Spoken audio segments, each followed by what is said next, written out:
for the well-being of our beloved country of ours depends on the issues you have identified for negotiations being successfully resolved. Let me start with the easiest, the establishment and entrenchment of the state offices. I support. And in fact, way back in April 1992, I published a constitutional amendment to have that office plus 2 deputy governors. And as you know, during the national negotiations, which happened in 2007-8, again, we established that office. And as you also know, during the BBI process, mark you, the BBI was only challenged on procedure, how it was appointed. But the content of BBI are still there, and you can make reference to them.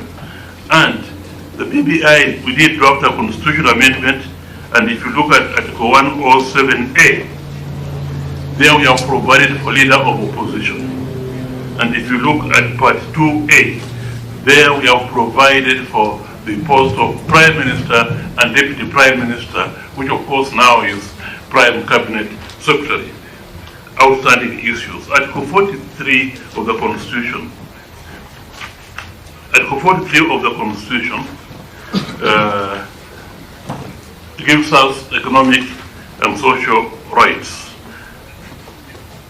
That particular article is similar to, and in fact I know I drafted it during the committee stage where I was a member.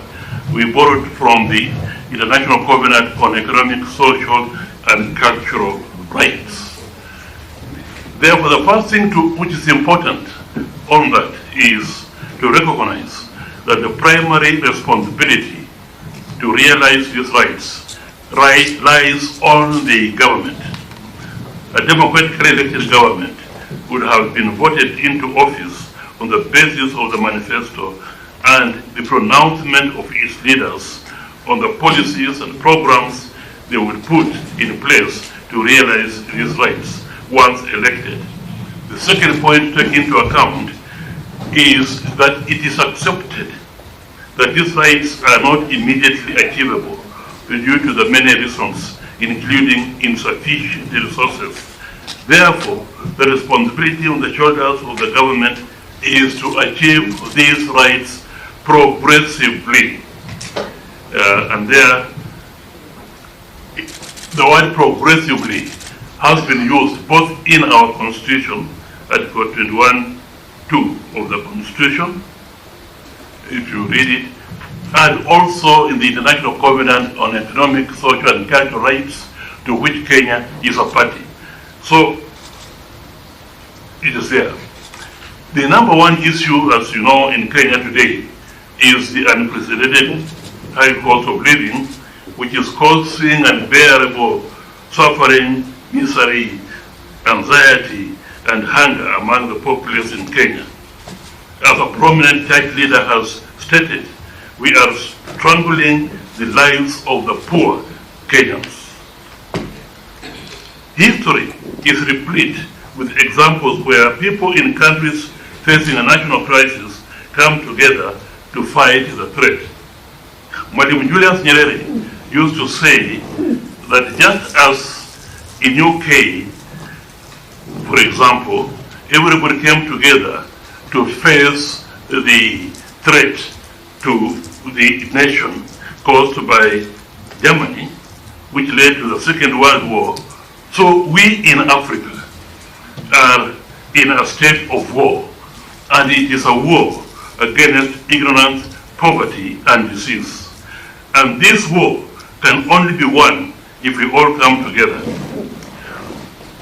In this national crisis, it calls on the government and all the people to humble themselves and collectively and in a sober manner address the issue.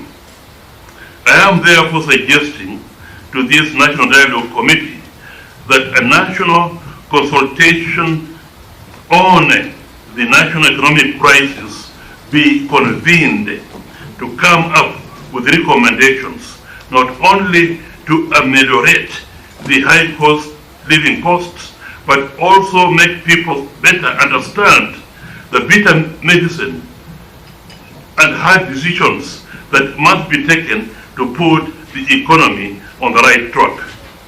Such a national consultation should include political leaders, religious leaders, professionals, economists, business and farming communities, opinion makers, etc.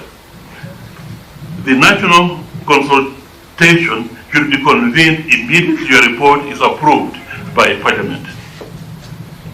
Let me take this opportunity also to make reference to Article 204, since it touches on Article 43. And Article 204 provides for equalization of equalization funds, but it is targeted at groups which were discriminated against during the colonial time. And although marginalized areas is not defined in the Constitution, marginalized community is defined, and it makes reference to traditional community or indigenous community, etc. Since independence, we now have recent areas where one can say they are marginalized. And here I'm referring to, for example, slums in the urban areas have really spread. And now these slums are spreading into the rural areas where the living conditions are deplorable. I therefore recommend that a poverty alleviation fund be created to address the economic and social needs of the vulnerable groups in such areas. This will be implementing Article 43 as read with Article 21(3) of the Constitution, which makes specific reference to special measures being taken to assist the vulnerable people. And we don't have a specific fund for that. Of course, one can argue that every government program is addressing that issue. But we have indigent Kenyans who are really suffering, and such a fund can focus itself on such people. Implementation of the 2/3 gender rule. There have been failed attempts to achieve the 2/3 gender rule. I do recall that in many of the drafts of the proposed constitution, a clause similar to Article 1772 of the Constitution, which applies to gender top-up in county assemblies after elections, depending on the number of persons elected, was provided for to apply to the National Assembly and the Senate. Somehow, although it was a draft in the process of discussions and so on, somehow that clause was removed. And that clause only remained in reference to county assembly.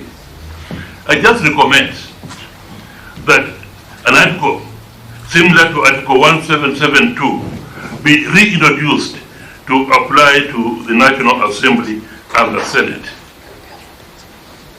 This should be accompanied by a carrot and stick approach, particularly in policies and programs and legislation aimed at political parties, to encourage them to nominate women to elective seats in their strongholds.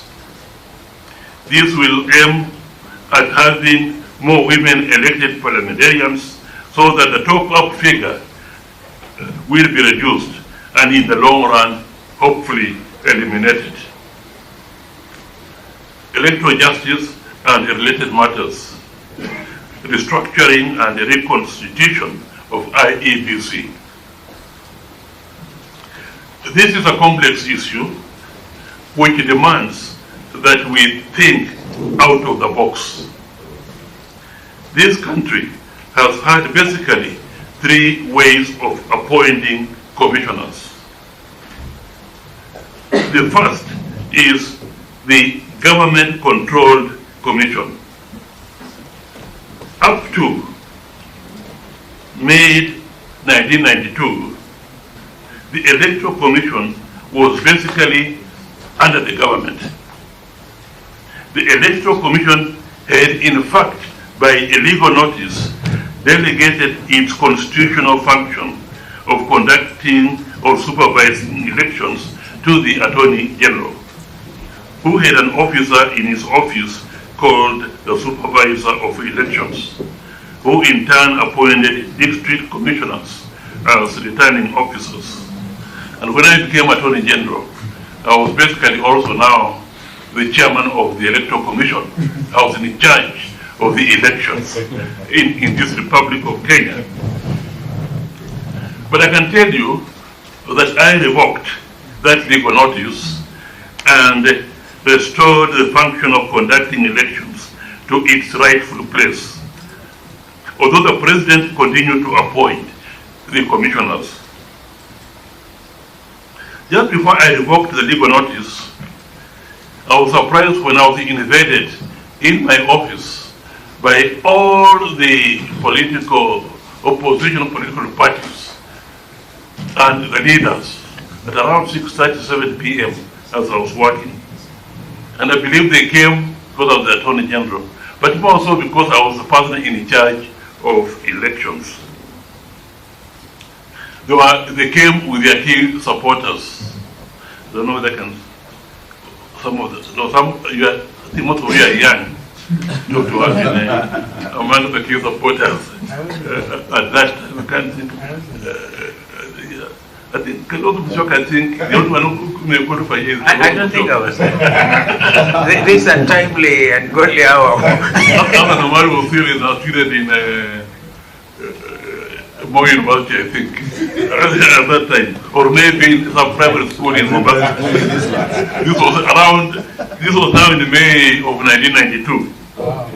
All the opposition political parties plus their key supporters came to my office and made it clear to me that I convey to the President that he disbands the Electoral Commission immediately and new members appointed with their involvement. In other words, they wanted to propose members and the President appoints. Of course, the clarion call at that time was no new Electoral Commission, no elections. To cut the long story short, and that would one day appear in my memoirs, in an extenso, we discussed up to about 10 p.m. and they agreed on my proposal, which was in accordance with the Constitution as it was then. The proposal was that although the President